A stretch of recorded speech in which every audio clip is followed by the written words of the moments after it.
Hey guys, it's RobJ here, and in today's video I'm bringing you an update on my Tapinoma Nigerrimum. So, this is their old setup, okay, before hibernation, and it was really starting to get quite bad as far as the PTFE failed, and the nest itself didn't suit them very well. They seem to not really like all the space, and they like to be on the walls rather than the floor. Anyway, multiple different reasons why I wanted to give them a different nest. In the end, after hibernation, they lived in their tubes. The nest was totally removed and they lived in just the connection tubes happily.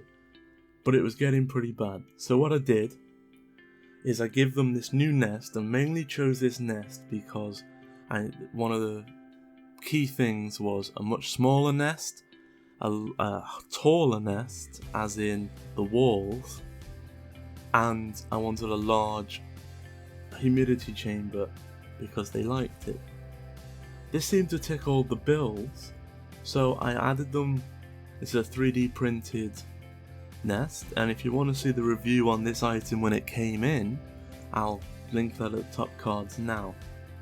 Well, basically I moved them all into this shed, and then I took their old two Outworlds, which were a right mess because these really like adding like a sugary substance to any of their waste, makes it a real difficult clean job. And with the PTFE failed, I was having to chuck food in, not do regular cleanings. It was getting bad. So what I did is I got rid of one of the Outworlds totally, so I could concentrate my efforts on a single Outworld more regularly. I renewed the PTFE with a much better, newer coat. My PTFE was years old. I'm assuming that it had lost its effectiveness, so a new bottle of that seemed to do the trick. Whilst we were doing this, I also added sand, a few very basic decorations, and the sand is hopefully gonna stop the waste sticking to the tub as much, and might even have the ants put sand on top of it like a lot of ants like to do. That might make the cleaning process for me and my Q-tips a lot smoother. But as you can see, the nest itself seems to suit them. Now in the other nest they chose 2 or 3 chambers, and the rest, some were used as waste chambers. It's really nasty looking. Well, as you see here, they're using every chamber. There is some open space, but it's only the highway, because a single corridor runs through the entire nest, where the other one was like a big zigzag. So they had to go through every single chamber just to leave the nest. So this one just seems to suit probably what they build closer to the wild or naturally.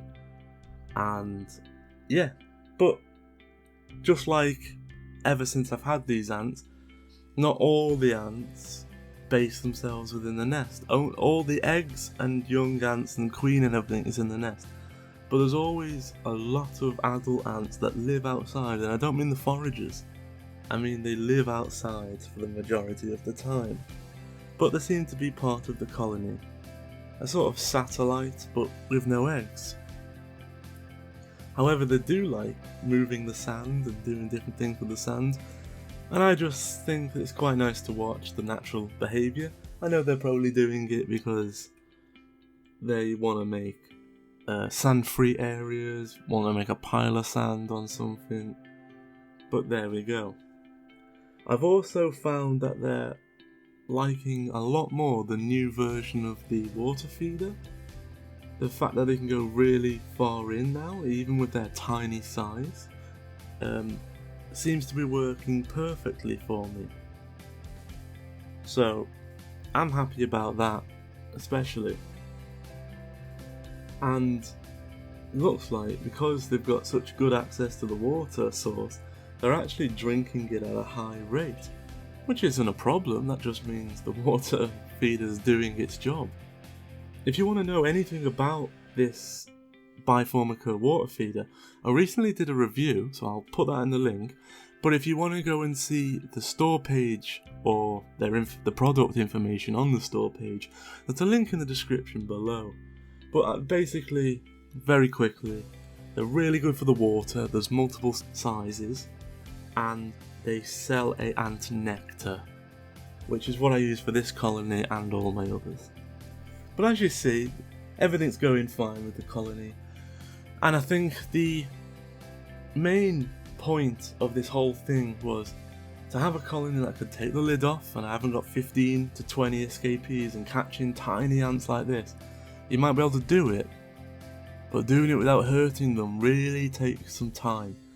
So it was becoming a hassle not being able to take the lid off, because there's like 50 of them on the underside of the lid. But the PTFE is holding them. The new nest seems to be suiting them a lot better.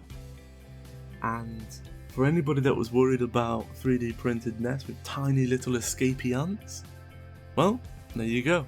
It's all fully tested for you. Anyway, I hope you've enjoyed this quick update on one of my longest running colonies I've had. I've had these since a queen and 3 workers. All the videos are in my catalogue if you want to go back and see them. Thanks a lot guys, and I'll catch you next time.